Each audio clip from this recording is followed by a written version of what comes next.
विमल पोलो जुबा केसरी, हर पल मनाओ केसरी त्योहार। आप देख रहे हैं राष्ट्र की बात में हूं मानक गुप्ता और मेरे साथ स्टूडियो में चाय की चुस्की लेते हुए विनोद अग्निहोत्री, सीनियर जर्नलिस्ट हैं, पॉलिटिकल कमेंटेटर। अक्सर आप उनको राष्ट्र की बात में सुनते हैं। बाकी मेहमानों से परिचय अभी कराता हूं। आज दरअसल बिहार चुनाव के संबंध में इतनी तेजी से खबरें आ रही हैं, पल पल कोई नई अपडेट आ रही है।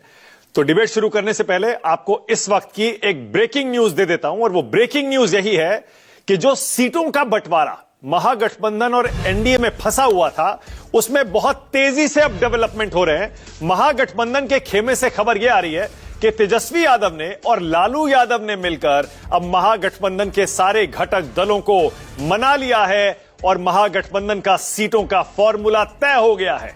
वैसे तेजस्वी यादव ने सभी दलों के नेताओं से बात करके एक फॉर्मूला निकाला, सबको कन्विंस किया, सबको मनाया, लेकिन अंत में लालू यादव को बीच में आना पड़ा। महागठबंधन के दलों की जो बैठक हुई उसमें सबने लालू यादव पर अपना भरोसा जताया और कहा कि जो भी लालू कहेंगे हमें मंजूर होगा।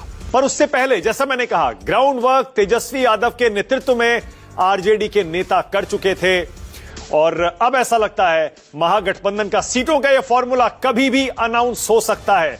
बिना देरी के आपको सीधे पटना ले चलता हूं अपने सहयोगी सौरभ के पास। सौरभ, जरा बताइए किस तरह का फॉर्मूला तेजस्वी ने और लालू ने निकाला है, कैसे मनाया सारे दलों को? सौरभ जी बिल्कुल, लगातार जो भी महागठबंधन के घटक दल हैं उनसे लगातार तेजस्वी यादव की बात हो रही थी, लेकिन सबसे बड़ी बात थी कि किसी भी घटक दल की मुलाकात या बड़े नेताओं की मुलाकात लालू प्रसाद यादव से नहीं हुई थी। लेकिन कल कांग्रेस के बड़े जो नेता थे उनकी मुलाकात लालू यादव से हुई। लालू यादव ने कहा कि गठबंधन धर्म हम लोगों को निभाना चाहिए, हम लोग को एकजुट होना चाहिए और सीटों पर ज्यादा ध्यान नहीं देना चाहिए। हाँ, ये जरूर ध्यान देना चाहिए कि जो भी सीट जिस भी पॉलिटिकल पार्टी के हिस्से में जाती है वो जीतना जरूरी है। तो निश्चित तौर पर गुरु मंत्र एक तरीके से मानक कह सकते हैं कि लालू प्रसाद यादव ने कांग्रेस को दिया और उसके बाद लेफ्ट के भी जो तमाम नेता थे उन्होंने लालू प्रसाद यादव से मुलाकात की और उसका असर ये हुआ कि आज आरजेडी के अंदर दो बैठकें हुई। पहली बैठक राज्य संसदीय बोर्ड की हुई और दूसरी बैठक केंद्रीय संसदीय बोर्ड की हुई, जिसमें यह फैसला लिया आरजेडी के सभी नेताओं ने कि आगे जो भी बातचीत होगी, सीट शेयरिंग को लेकर जो भी बातचीत होगी या जो भी फैसले होंगे उसके लिए लालू प्रसाद यादव को अधिकृत किया जाता है। तो निश्चित रूप से महागठबंधन में सीटों का जो पेच फंसा हुआ था, एक तरीके से कहें तो लालू प्रसाद के आगे आने से वह सीटों का पेच जो है वह अब सुलझ चुका है और एक जो समीकरण जो सामने आया है उसके अनुसार आरजेडी जो है वो 130 से 135 सीटों पर लड़ सकती है और आरजेडी को अपने हिस्सों से पशुपति पारस को 3 सीट और जेएमएम को 2 सीट देना होगा। इसके अलावा कांग्रेस के खाते में 50 से 55, हालांकि अभी भी कांग्रेस जो है वो 57 सीटों की बात कर रही है और मुकेश सहनी जो वीआईपी पार्टी के प्रमुख हैं उनके खाते में 14 सीट आएगी। हालांकि डिप्टी सीएम को लेकर जो लगातार मुकेश सहनी दावा कर रहे थे कि महागठबंधन की सरकार बनेगी तो डिप्टी सीएम मुकेश सहनी बनेंगे, इसका भी समाधान निकाल लिया गया है। महागठबंधन के तरफ से 3 डिप्टी सीएम होंगे, एक अल्पसंख्यक समाज का चेहरा होगा जो कांग्रेस पार्टी के तरफ से होगी और दूसरा एक अति पिछड़ा का चेहरा होगा जो खुद मुकेश सहनी होंगे और तीसरा चेहरा दलित चेहरा होगा जो आरजेडी के तरफ से होगा। यानी यह तय है कि अगर महागठबंधन की सरकार बनी तो बिहार में 3 डिप्टी सीएम होंगे जो अलग अलग, एक अति पिछड़ा, एक दलित और एक अल्पसंख्यक समाज का होगा। तो मुझे लगता है कि जो भी पेच था महागठबंधन के अंदर अब उसको सुलझा लिया गया है और जो भी बातचीत है वो कल बातचीत होगी और संभवतः परसों यानी 12 अक्टूबर को सीट शेयरिंग का अनाउंसमेंट जो है वो महागठबंधन से कर दिया जाएगा। ठीक है सौरभ, बहुत बहुत धन्यवाद इस जानकारी के लिए। सौरभ कुमार ने डिटेल में आपको बता दिया न्यूज 24 के सभी दर्शकों को कि महागठबंधन में सीटों का क्या फॉर्मूला निकाला गया है, और सब मान चुके हैं। लालू यादव की एंट्री के बाद सबने लालू जी पर अपना भरोसा जताया और एक फॉर्मूले पर सहमति अब बन चुकी है। इसकी घोषणा कल या फिर परसों तक हो जाएगी। उधर एनडीए के खेमे से भी एक पॉजिटिव न्यूज आ रही है सारे घटक दलों के लिए, और वो ये कि एनडीए के घटक दलों में भी सीटों पर सहमति बन गई है। पिछले 2-3 दिन से सार्वजनिक तौर पर कभी जीतन राम मांझी, कभी चिराग पासवान अपनी नाराजगी जता रहे थे, सम्मानजनक सीटें देने की मांग कर रहे थे। अब जबकि बिहार के बीजेपी के बड़े नेता मैदान में डटे हुए थे, अब खबर यह आ रही है कि उन्होंने सबको मना लिया है। चिराग पासवान मान गए हैं, जीतन राम मांझी के भी मान जाने की खबरें हमारे पास आ रही हैं, और इसीलिए सोशल मीडिया प्लेटफॉर्म्स पर या फिर मीडिया में किसी तरह का कोई बयान जो कि नाराजगी भरा हो कोई नहीं दे रहा है, बल्कि चिराग पासवान और बीजेपी के बड़े नेता बिहार के नित्यानंद राय, उनके दोनों के बयान बहुत ही पॉजिटिव है। मेरे सहयोगी कुमार गौरव बता रहे हैं, सूत्रों से खबर उनको भी यही मिली है कि सीट शेयरिंग फॉर्मूला एनडीए में भी निकल चुका है। सीधे आपको गौरव के पास ले चलता हूं। गौरव, क्या जानकारी है, किसको कितनी सीटें मिल रही हैं और चिराग पासवान को कैसे मनाया बीजेपी ने? देखिए, बिल्कुल 34 घंटे में 4 बार बीजेपी के नेताओं को चिराग पासवान के घर का रुख करना पड़ा, और उसके बाद बात बन गई है। सुबह उन्होंने, चिराग पासवान ने खुद भी इसका इंडिकेशन दिया कि ऑल इज वेल, जहां प्रधानमंत्री है वहां मेरे सम्मान को ठेस नहीं पहुंचेगा।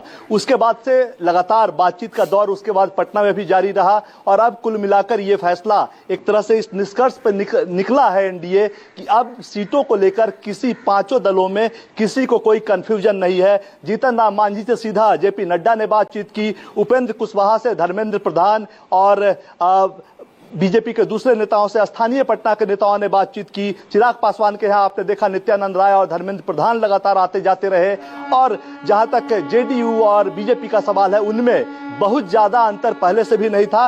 मोटे तौर पे सीटों के आंकड़े की अगर बात करेंगे तो एक सहमति यह बन चुकी है कि अब एनडीए से कोई बाहर नहीं है, सभी साथ मिलकर चुनाव लड़ेंगे। जहां तक सीटों की बात है, जो आंकड़े अभी फिलहाल आए हैं, JDU 102 seat, BJP 101 seat, Chirag Paswan 26 seat, 8 सीटें मांझी को मिलेंगी और 6 सीटें उपेंद्र कुशवाहा को मिलेंगी। यानी 203 सीट में 203 सीट जो है बीजेपी और जेडीयू के बीच बटा है, और बाकी जो 40 सीटें हैं वो तीनों सहयोगियों के बीच बटा है। इसमें +-1 हो सकता है, क्योंकि मोटे तौर पे कई सीट, 1-2 सीट ऐसे हैं जो चिराग चाहते हैं वो जेडीयू के खेमे के हैं। बीजेपी को जो भी चिराग ने डिमांड किया था, बीजेपी ने उसको पूरा किया। अगर जेडीयू तैयार नहीं होती अपनी सीट चिराग को देने के लिए, तो भी कोई कंफ्यूजन नहीं है। चिराग की तरफ से भी बीजेपी के टॉप लीडरशिप को एश्योर किया गया है कि वो कहीं नहीं जा रहे हैं, अब सब कुछ ठीक है, जो आप कहेंगे वरिष्ठ नेताओं का जो भी आदेश होगा उसको माना जाएगा।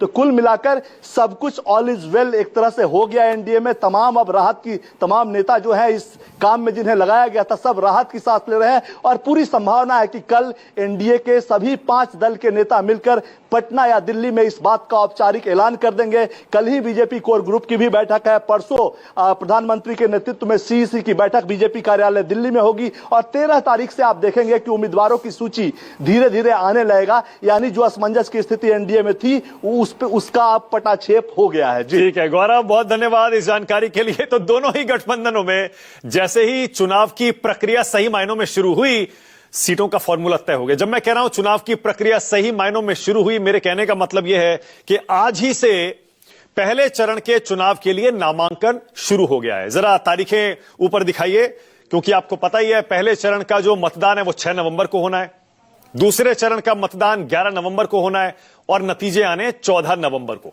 अब जो पहले चरण की वोटिंग है 6 नवंबर की, उसके लिए नामांकन 10 अक्टूबर यानी आज से शुरू हो गया है। जो दूसरा चरण है 11 नवंबर, उसका नामांकन 17 अक्टूबर से शुरू होगा, और फिर उसके बाद स्क्रूटनी होगी, जांच होगी 18 अक्टूबर। अब तारीखें आपके सामने हैं, चुनाव की तारीखें पहले ही आ गई थी, नॉमिनेशन आज से शुरू हो चुके हैं, दोनों गठबंधनों में सीटों के फॉर्मूले फाइनल हो चुके हैं। अब कभी भी प्रेस कॉन्फ्रेंस महागठबंधन की और एनडीए की हो जाएगी, और उसके बाद शुरू हो जाएंगे नॉमिनेशन। उसके बाद सारे प्रत्याशी निकलेंगे अपने अपने पर्चे दाखिल करने के लिए। अब मैं आपको जल्दी से जरा दोनों गठबंधनों में, ताकि आपको भी, क्योंकि अब ये जो डिबेट है ये चलेगी दोनों गठबंधनों के बीच, कौन भारी कौन हल्का, ये डिबेट अभी चलेगी, तो आपको जरा याद दिला दूं, एनडीए में जैसा गौरव बता रहे थे कुल 5 दल हैं, बीजेपी, जेडीयू, हम, एलजेपीआर और आरएलएम उपेंद्र कुशवाहा की, ये 5 दल हैं। उसी तरह महागठबंधन में जो दल है, ये देखिए, ये एनडीए हो गया। ये आपकी जानकारी के लिए, अब तक तो आप सुन चुके होंगे कई बार, पर ये नोट कर लीजिए, जब सीटों का फॉर्मूला फाइनल हो गया है तो ये सारे के सारे दल अब एनडीए में ही रहेंगे और ये महागठबंधन के दल महागठबंधन में ही रहेंगे। महागठबंधन में RJD, Congress, CPI, CPM, CPIML और उसमें 2-3 पार्टियां और छोटी जोड़ लीजिए, वीआईपी है और जेएमएम भी है। जेएमएम को भी कुछ सीटें देने पर चर्चा चल रही है और पशुपति पारस, उनकी भी एक पार्टी है। चलिए डिबेट शुरू करते हैं। राष्ट्र की बात में आज का सवाल आपकी स्क्रीन पर आ रहा है। आज का मेरा पहला सवाल, खत्म सीटों की टेंशन, चुनाव को तैयार महागठबंधन। और दूसरा, मान गए चिराग, एनडीए में किसका त्याग।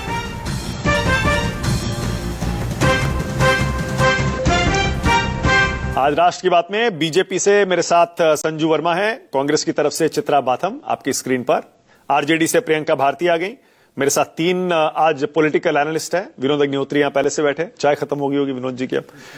रविंदर सिंह शेरों आ गए, हरियाणा चुनाव में हमारे साथ खूब जुड़ते थे, और शीतल सिंह। शीतल जी इत्तेफाक देखिए आज विदेश से हमारे साथ जुड़े हैं, शायद छुट्टियां मना रहे हैं शीतल जी, हम यहां काम कर रहे हैं। शीतल जी तो शीतल हवा ले रहे हैं अमेरिका की। चलिए शीतल जी आप ही से शुरू करते हैं फिर।